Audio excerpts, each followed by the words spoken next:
Hi. So we're going to talk about the social skill of learning to recognize when you're being silly versus being funny. So for a lot of the kids that we work with, most of them are boys. Of course, there's a few girls too, and they can be silly as well. But boys seem to have a knack sometimes for just being really, really goofy and really silly. And when you think about it during preschool, even before preschool, but and then in preschool and even kindergarten, there's a group of kids, actually many of them can be quite silly, and they learn that when they're silly, it grabs their peers' attention, and they can be silly back and forth. And it's a social strategy, really, that happens at the early stage of development. And even before preschool, again, when kids are young and cute and being really goofy and really silly, it grabs the adult's attention as well. And so this is a social skill that's learned early on.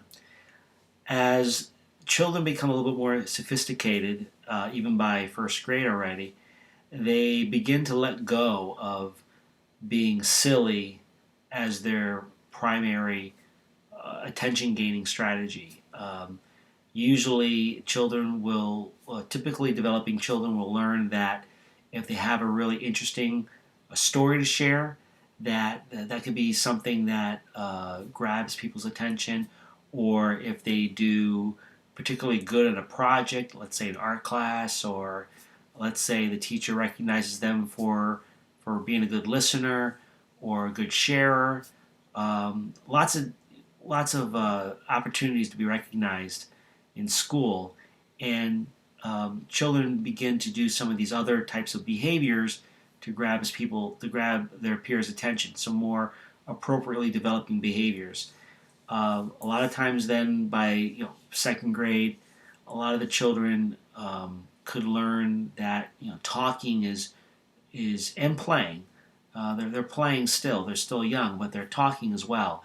And that talking and telling a story and engaging around things that they like, be it Star Wars or be it Pokemon or Yu-Gi-Oh or as they even get older, SpongeBob, whatever the case would be, they have things that they like to talk about.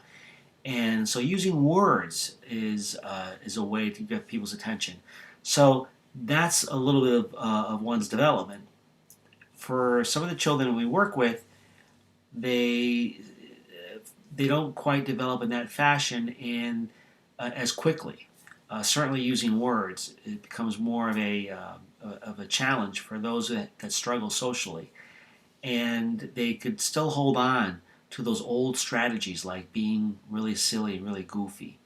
And the thing is that I work with a lot of kids, and I will bring this lesson up to them, and a lot of the boys will be like, "Well, we could still be silly with our friends," and I won't argue with them on that. I mean, I know a bunch of fourth grade boys that can be really really silly, but the thing is that they're silly with their friends, and they're being silly together. They're not standing out as being the only one who's being silly. That's one of the differences. And they're not being silly to gain new friends. They're being silly with friends that have already been established. So if you have a friend or a group of friends and you're being silly together, that's different than if you are using silliness as a primary way of getting attention and trying to make new friends. That runs out by the time a child gets into first and second grade. So we have a lesson plan, and over the next few um, slides, we'll there we go. We'll get into the different components of it. We try to really break it down and make it as concrete as possible because this is a very abstract topic to kind of get into. What's silly, what's funny, and the difference between the two of them. We actually attempt to, differentiate between the concept of being silly and being funny in the next few slides. So this lesson plan is on one page, but we broke it up so it can fit on the slide onto YouTube. It starts off with silly is out and talking is in. And this is a theme that runs through a lot of the different lessons moving forward. This whole business about using silliness as your number one strategy has faded now. By the time the person is past kindergarten, I used to put down by second grade, but even by first grade, a lot of times kids are more into talking and sharing with their friends with words. We get into the difference between silly and funny, and I found a couple of visuals that kind of just show goofiness versus someone who's actually really laughing.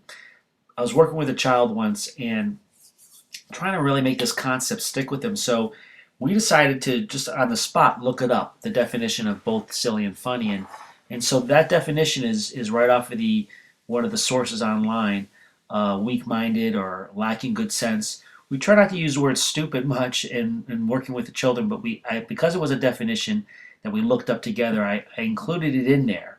Um, Foolish, absurd, ridiculous, irrational. That's sounds very different than the definition of being funny, which is providing fun, causing amusement or laughter, amusing or comical. The whole providing of something of fun and amusement and laughter that shows that you're really giving something to somebody, a friend, uh, something of value, which we actually get into at the very end of the lesson. Where the first definition of under silly, there's really no value in any of those words. So we try to help differentiate the silliness versus being really funny on this first part of the lesson. We get into the laughter because kids will be laughed at when they're being silly, and and there's laughter when someone is truly being funny with their friends. And so that the whole laughing part can be really confusing for kids. They just associate when they hear laughter that they're providing some value, or they have some real something really funny or amusing to share. But they could actually be silly by definition that was already used and we described earlier. So we try to break down what this laughter sounds like. Kids actually can record into a device when we play it back, or we just laugh out loud. And we say, try to laugh with a sneer, or try to provide some kind of, kind of evil laugh versus a full body laugh that you'll get when you're really hanging out with your friends and you have some real fun moments together. So we try to break down those two, laughing with a sneer versus a full laugh. Also, I found a couple of visuals that have a little bit of an evil twist or grin to those faces on the left there, and that's because when someone's really laughing at you in a teasing or mocking way, or kind of laughing behind your back, the face could show lots of different messages at that point, and usually it's not a very wholesome, innocent face. It could be more of a sinister face sometimes. So that's why that's used there, helping children pick that out sometimes. And then of course the three pictures to the very right under laughter, these are just clip art that just demonstrates more of a uh, a true funny type of situation where people are really enjoying each other. So we try to break that down, the looking and sounding of silly versus funny. This whole concept of being laughed at or being laughed with. This is the lesson now makes its way down to this concept. And again, using the visuals. If children are being really, really silly and they're the only ones being silly and they're being laughed at, we try to help them understand that difference between the two laughters, but we also help them understand that just because they're laughing with the other person, I mean, literally, if I'm being laughed at and I'm also laughing, then I must be laughing with you. And we try to help them understand that that's not necessarily the case. If you do something that's really, really silly, by definition, if you're the only one who's being silly, if if you have one or two other kids that are laughing while you're being silly, and you're the only one being silly, and that laughter could be a little bit of a sinister laugh or kind of a sinister look to it, then you're being laughed at. You are the target of people's amusement. You're the target of their laughter. And even if you laugh at the same time, you're not truly laughing with them. The laughing with them is a concept that comes under that definition of being really funny, that you're providing amusement, that you're providing some value, some comical element, that you are truly providing some kind of joyful type of moment that has some humor or comical element to it. We use watered down words when working with kids. I don't use these words necessarily, but in describing this lesson, we try to help them understand that if it starts off really truly funny by definition, and people's laughter is really really wholesome, and their faces are really really friendly, well then they're laughing with you versus being laughed at. It's a real hard concept to get into.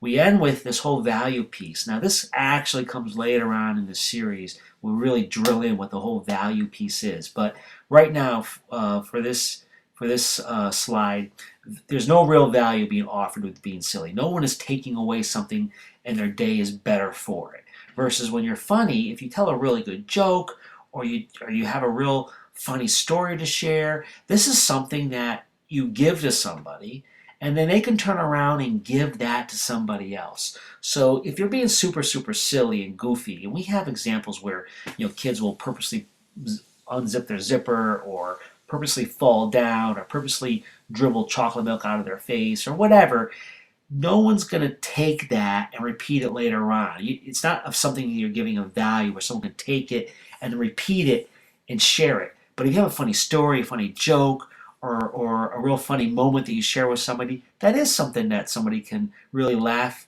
about and then take it and then share with other people too. So we try to help them break down that concept when it comes to being laughed at versus being laughed with, and providing value or not providing value. There is actually a number of questions that the children do answer on a series of questions to help break down. It's a questionnaire that you get with the lesson plan that they fill out. Thanks.